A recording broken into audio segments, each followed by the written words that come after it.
I just got back from the beach. My wife and I went on a 2-day yard selling extravaganza.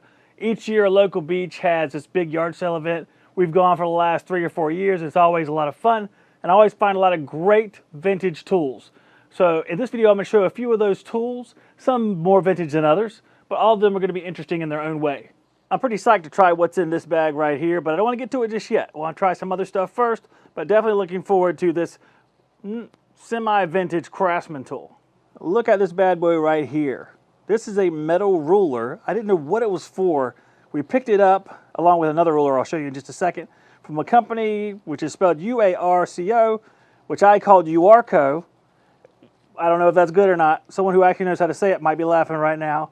This ruler was actually used by museum personnel to check the type on the documents or display or something like that. They used it to check the line spacing before they had the digital assistants, which they now enjoy. And I guess that happened in the 1970s, so this sucker's pretty old. The flip side is silver with a little bit of green accent, and even the employee name is still there.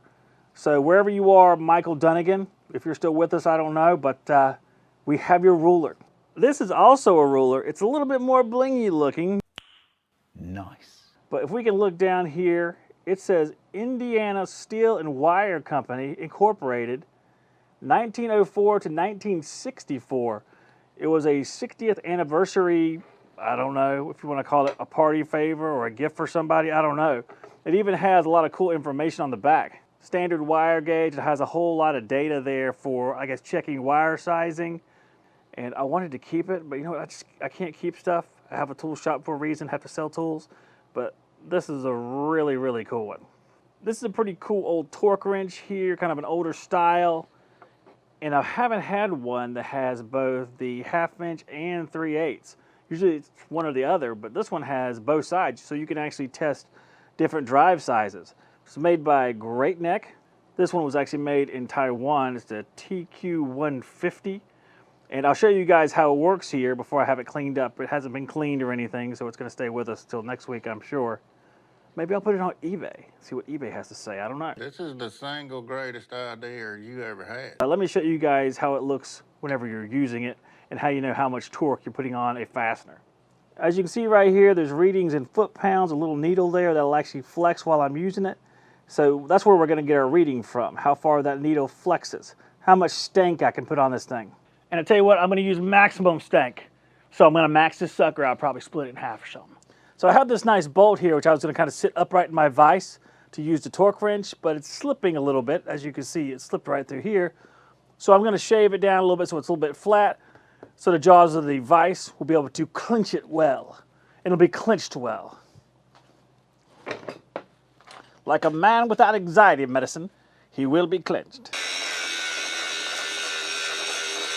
I'm going to flip it over on the other side just to give it a little bit more so we can be perfectly assured it'll be working optimally. That's some government talk right there. Somebody at the White House has been smoking the devil's lettuce.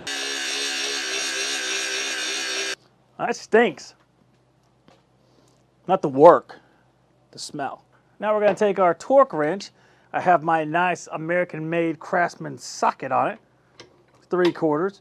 And I can start pulling it, and we'll see what it says on the handle when I start turning it. Let's see how it moves.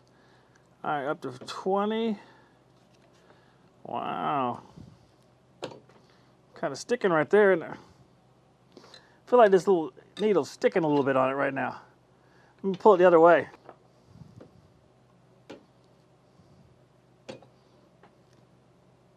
It's going to start moving all of a sudden, and I'm going to smack my face. Yeah, I think the bolt's moving a little bit. Yep. Yep, bolt's definitely moving. We get up to about 40 foot-pounds, and the bolt starts moving anyway. But the first time it started moving at 20 foot-pounds, so that's successful, and you guys can get a rough idea of how this thing actually works. Okay, let's get on to this guy right here. Craftsman 12 volt.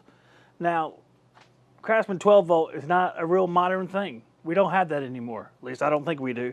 We got 20 volt, but not 12. This is an older version, and you're going to recognize what it looks like. Look at this.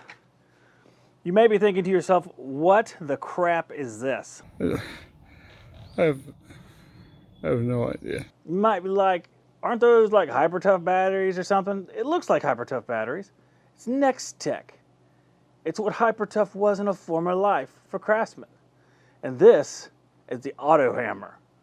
And it has like a hammerhead shark on it. They're the coolest sharks, besides the great whites. But they murder people, so these are the coolest benign sharks. Even the Charger looks like Hyper Tough, but a lot of these actually look like Hyper Tough.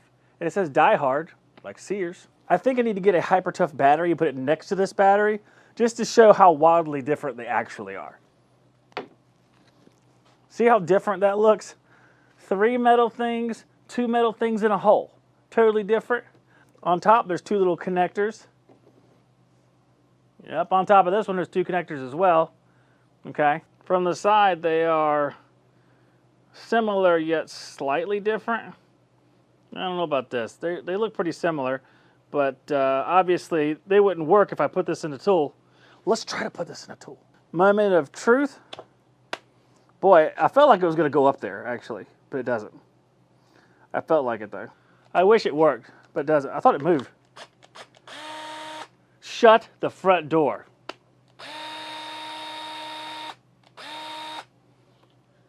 It's working with the Hyper Tough battery. What kind of bastard stuff is this? There's an adventure for another day, but I'm gonna go ahead. We gotta nail some stuff in to see how this thing's gonna work. So I'm gonna go get some nails and let's nail some stuff into some other stuff. Okay, I need to start by nailing these 2 boards together. I have these small nails here. I don't know what size they are, maybe 8s or something, I'm not sure. But this thing, it looks like they actually kind of are magnetic there. Got a little magnet here, I guess. And I don't know what's gonna happen here, I really don't. I'm a little scared, actually. Well, that didn't go straight at all. All right, that was a fail. Let me try this again, and let me concentrate more. They're all turning with the grain of this wood. All right, I've had enough of this crap. Here we go. Hey, that one actually went in. All right, great. So now that I'm a professional at this, let's try something even larger. Let's get like one of these super large nails. Like that, soup.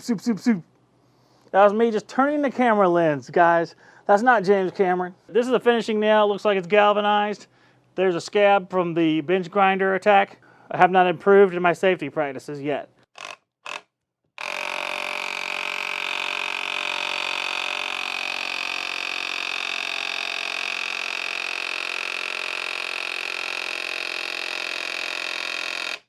That ain't working. Oh no.